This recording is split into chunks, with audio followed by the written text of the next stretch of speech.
పృథ్వీరాజ్ గారు, ఏంది సిచ్యువేషన్? ఇప్పుడు అంటే చాలా దారుణంగా ఉన్నది పరిస్థితి. మనం అంటే బతకడానికి కూడా అవకాశం లేని పరిస్థితి భూమి మీద ఈ కాటపల్లి ఈ చుట్టుపక్కల గ్రామాలకు ఉన్నది. అంటే ఇది రాజ్యాంగం ప్రకారం మౌలికమైన క్వశ్చన్ కదా ఇది. బతికే అవకాశం ఇవ్వాలి కదా ప్రభుత్వాలు, రాజ్యము. ఈ రెండు గానికి ఇట్నే ఉంటే ఈ కాలుష్యం కాటుకు కాటపల్లి కాటికి ఓడు ఖాయం, 100% ఖాయం. ఇది ఎంత ఘోరంగా ఉన్నదంటే అసలు కారు దిగంగానే అసలు మనం ఊపిరి పీల్చుకునే పరిస్థితి లేదు. ఇంతసేపు చాలా కష్టంగా నిలబడుతున్నాం ఇక్కడ.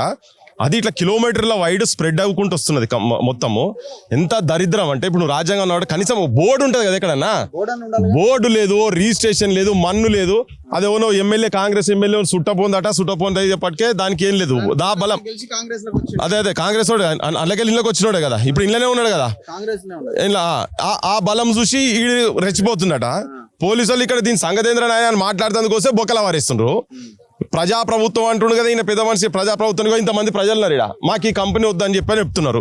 నీ ఇంటికాడ పెట్టుకో, జూబ్లీ హిల్స్ లా రేవంత్ రెడ్డి నీ ఇంటి పక్కకు పెట్టుకో. నువ్వు వచ్చినాక చాలా ఏదైంది మూసి ప్రక్షాళన, మూసి సుందరీకరణ అని చెప్పని 50,000 కోట్లు 1,00,000 కోట్లు అని ముచ్చట చెప్పినావు కదా ఆయన.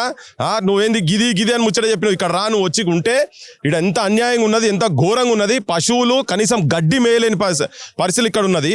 మనుషులు కూసునే పరిస్థితి లేదు. రోగాలు వచ్చినాయి. ఒక 6 నెలలు దాటక ముందే వీళ్ళు, నేను అంటున్నా ఇక్కడ వీళ్ళకు 6 నెలల కిందకు ఇప్పటికి కనుక లంగ్ టెస్ట్ చేస్తే ఫైబ్రాసిస్ ఫామ్ అయి ఉంటుంది వాళ్ళకి.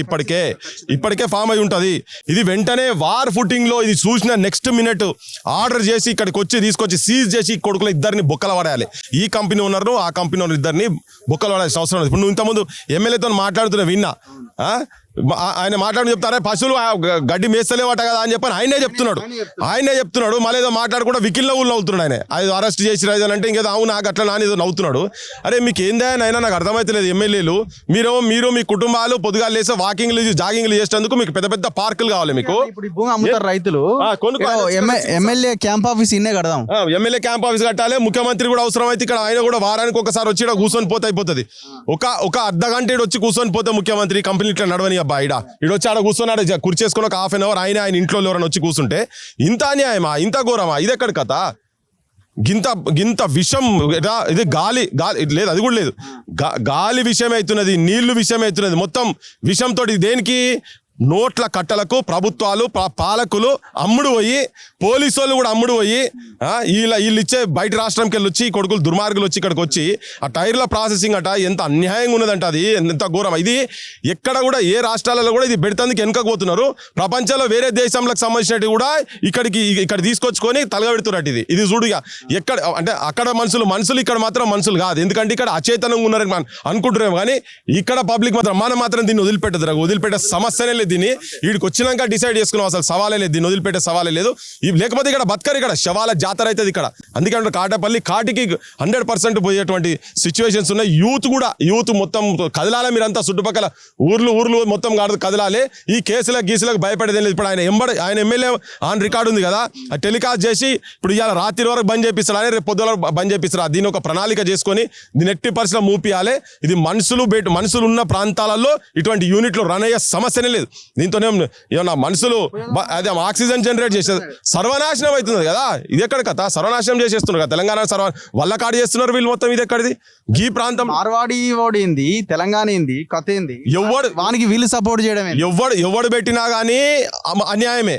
ఇది ఇంకా మార్వాడు వాడు ఎక్కడో రాష్ట్రంకి వెళ్ళి వచ్చి ఇక్కడికి వచ్చి బతికేతందుకు వచ్చి మనని బతుకులు లేకుండా చేసి మన బతుకులు బొందల పాలు చేస్తున్నాడు కదా. ఇది ఎందుకు? కేవలం కట్టలే పైసలు, వీళ్ళకి పర్సెంటేజ్లు తప్ప ఏం లేదు. ఈ ప్రభుత్వాలకు ఎమ్మెల్యేలకు ఇటువంటి వాళ్ళందరికీ పైసలు కట్టలే.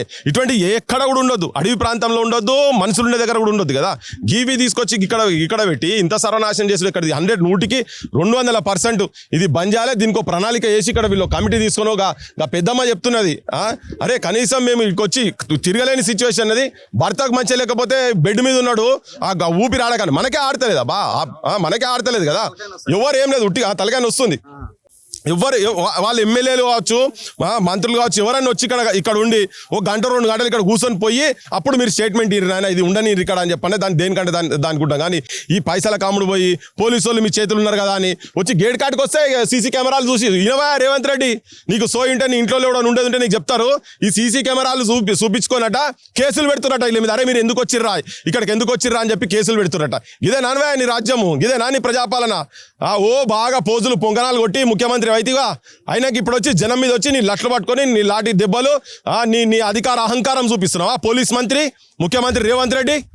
వీళ్ళ మీద పెట్టిన కేసులు వెంటనే విత్డ్రా చేయాలి, ప్రజల మీద పెట్టిన కేసులు విత్డ్రా చేయాలి, ఈ ఫ్యాక్టరీ మొత్తం బంద్ చేయాలి, వీటి ఇమీడియట్ ఎఫెక్ట్ ఫ్యాక్టరీ బంద్ చేయాలి. లేకపోతే నిన్ను ప్రతి వేదిక మీద ఎండగడతాం. ఇక్కడ నుంచి కూడా స్టార్ట్ అవుతుంది, ఇంకో ఉద్యమం స్టార్ట్ అవుతుంది ఇక్కడ నుంచి. సో వీళ్ళు ఫస్ట్ రిలే దీక్ష లాంటిది ఒక టెంట్ వేసి మీ చౌరస్తాలో పెట్టాల్సిన అవసరం ఉంది. మరి మీరు ఎవరు ఇనిషియేటివ్ తీసుకొని చేస్తారో కానీ అది చేయకపోతే ఇది ఫాలో అప్ ఉండదు. 100%. మీరు టెంట్ వేసిన రోజు మళ్ళీ మేము వస్తాము ఇక్కడ కూర్చుంటాము, ఇక్కడ నుంచి చెప్తాం. ఇప్పుడు ఆడ బిర్లాలే చెప్పిండు కదా అది బంద్ చేయమని చెప్పినా అని బిర్లాలే చెప్పిండు. కలెక్టర్ చెప్పిండు, మరి కలెక్టర్ ఇప్పటిదానికి ఎందుకు బంద్ చేయలేదు? ఈయన చెప్పింది అబద్ధమా? కలెక్టర్ ఈయన చేతిలో లేడా? కలెక్టర్ అమ్ముడు పోయిండా, బీర్లేలే అమ్ముడు పోయిండా, ముఖ్యమంత్రి అమ్ముడు పోయిండా? తేలిపోలేరు. మీరు టెంట్ వేయని రేపో ఎల్లుండి నుంచి టెంట్ వేసి కూర్చుందాం. ఇక్కడ మేము కూడా వస్తాం, మా టీం కూడా వచ్చి ఇక్కడ మీతో పాటు మొత్తం కూర్చొని ఉంటుంది. మేము కొట్లాడతాం, సమస్యనే లేదు. కానీ బంద్ చేసే వరకు మాత్రం ఇప్పుడు ఆయన అన్నాడు కదా నేను బంద్ చేయమని చెప్పినా అని చెప్పిండు, సీజ్ చేయమని చెప్పినా అని చెప్పిండు ఆయన మాటలల్లా. మరి నీకు అధికారం ఉంటే లేదా నీ చేత కాకపోతే నువ్వు ముఖ్యమంత్రి దగ్గర పోయి కూర్చో. లేదు నువ్వు మాతో ఒక మాట చెప్పి కంపెనీ ఇట్లే నడుస్తుంటే మాత్రం మీరు అమ్ముడు పోయిందని చెప్పి మేము అనుకుంటాం, బరాబర్ అనుకుంటాం. రేపు పొద్దుటి వరకు ఈ కంపెనీ బంద్ కాకపోతే మీరు స్టార్ట్ చేయండి బై. మీరు మొత్తం ఏంటి మా వాళ్ళు వచ్చి మీతో పని చేస్తారు, క్రాంతికి వచ్చి మేము పని చేస్తాం, పని చేపిస్తాం. ఇట్రామ్మా ఏ ఊరమ్మా? కాటపల్లేనా? ఏడా ఇల్లేడా? ఊళ్ళే ఇక్కడ ఉంటది. ఆడదాకా వస్తుందా? ఆడదాకా వస్తుంది. మేము కాయ కష్టం చేసుకొని ఇట్లా పనికొద్దామంటే భయంకరంగా ఇంత ఊపిరి ఆడకుండా మనసులో గాడుపు రాకుండా సచ్చి బతుకుతున్నాం సారు. మరి ఎట్లా చేసుకొని బతకాలి? మేము ఉన్న వాళ్ళం కాము, రోజు పనికి వెళ్ళే వాళ్ళం. మరి ఈ కష్టం వస్తుంది సార్, మాకు భయం అవుతుంది రావాలంటే. ఎట్లా మరి ఊరోళ్ళు అందరము ఉన్నాం సారు. మరి వాళ్ళు ఇంటలేరు, ఇది ఎట్లా వచ్చి పెట్టిరో మాకైతే అర్థం అయితలేదు సారు.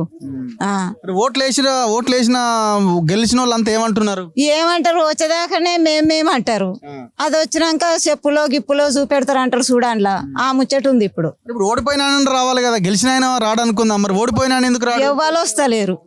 ఇప్పుడు ఆమె రావాలి కదా, ఇంకా దండం. టీఆర్ఎస్ వాళ్ళని రావాలి, బీజేపీ వాళ్ళని రావాలి. వాళ్ళు ఎంతున్నారో తర్వాత సంగతి సార్. ఎట్లన్నా మీరు చేసి మాకు ఇక్కడ గాడికి వెళ్ళి గందాకు వచ్చింది అనుకో, వణుకుతుంది వాసనకి.